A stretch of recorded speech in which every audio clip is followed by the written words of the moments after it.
ಜನಶ್ರೀ ನ್ಯೂಸ್ಗೆ ಸ್ವಾಗತ. ನಾನು ನಿತಿನ್ ಮಂಜುನಾಥ್. ನಗನೂರಿನಲ್ಲಿ ಹೃದಯ ಕಲಕುವ ದುರಂತ. ಕೃಷಿ ಹೊಂಡದಲ್ಲಿ ಮುಳುಗಿ 4 ಮಕ್ಕಳ ದುರ್ಮರಣ. ಯಾದಗಿರಿ ಜಿಲ್ಲೆಯ ಸುರಪುರ ತಾಲೂಕಿನ ನಗನೂರು ಗ್ರಾಮದಲ್ಲಿ ಭಾನುವಾರ ನಡೆದ ಹೃದಯ ಕಲಕುವ ದುರಂತವು ಇಡೀ ಪ್ರದೇಶವನ್ನು ಬೆಚ್ಚಿಬೀಳಿಸಿದೆ. ಗ್ರಾಮದ ಸರ್ವೆ ನಂಬರ್ 438ರಲ್ಲಿ ನಿರ್ಮಿಸಲಾದ ಕೃಷಿ ಹೊಂಡದಲ್ಲಿ ಮುಳುಗಿ 4 ಪುಟ್ಟ ಮಕ್ಕಳು ಸಾವನ್ನಪ್ಪಿರುವಂತಹ ಘಟನೆ ಜನರಲ್ಲಿ ಆಘಾತ ಮೂಡಿಸಿದೆ. ಹುಡುಗಿ ಈಗ 2 ಹುಡುಗರು, ಈಗ 11 ಹುಡುಗರು, 3 ಗಂಡು ಮಕ್ಕಳು, 1 ಹೆಣ್ಣು ಮಕ್ಕಳು.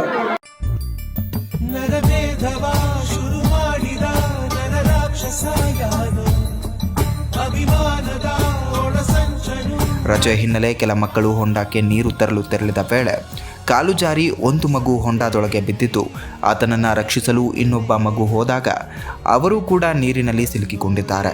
ಈ ವೇಳೆ ಉಳಿದ 2 ಮಕ್ಕಳು ಕೂಡ ಸಹಾಯ ಮಾಡಲು ಪ್ರಯತ್ನಿಸಿದಾಗ ಈ ದುರ್ಘಟನೆ ಸಂಭವಿಸಿದೆ. ಬಸಮ್ಮ, ಹನುಮೇಶ್, ಶರತ್ ಮತ್ತು ಕಿರಣ್ ಎಂಬ ಈ ಮಕ್ಕಳ ಅಕಾಲಿಕ ಮರಣವು ಕುಟುಂಬಸ್ಥರನ್ನಲ್ಲದೆ ಇಡೀ ಗ್ರಾಮದ ಜನರನ್ನ ದುಃಖ ಸಾಗರದಲ್ಲಿ ಮುಳುಗಿಸಿದೆ.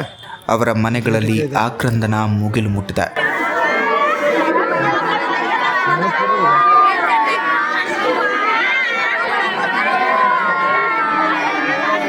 ಘಟನೆ ನಂತರ ಗ್ರಾಮದಲ್ಲಿ ಶೋಕದ ಛಾಯೆ ಆವರಿಸಿಕೊಂಡಿದ್ದು, ಎಲ್ಲೆಡೆ ದುಃಖದ ವಾತಾವರಣ ನಿರ್ಮಾಣವಾಗಿದೆ.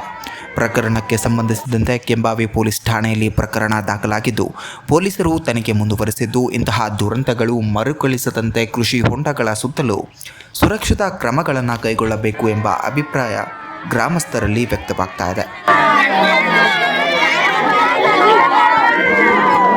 ಇದೇ ರೀತಿಯ ನಿರಂತರ ಅಪ್ಡೇಟ್ಗಳಿಗಾಗಿ ನೋಡ್ತಾ ಇರಿ ಜನಶ್ರೀ ನ್ಯೂಸ್.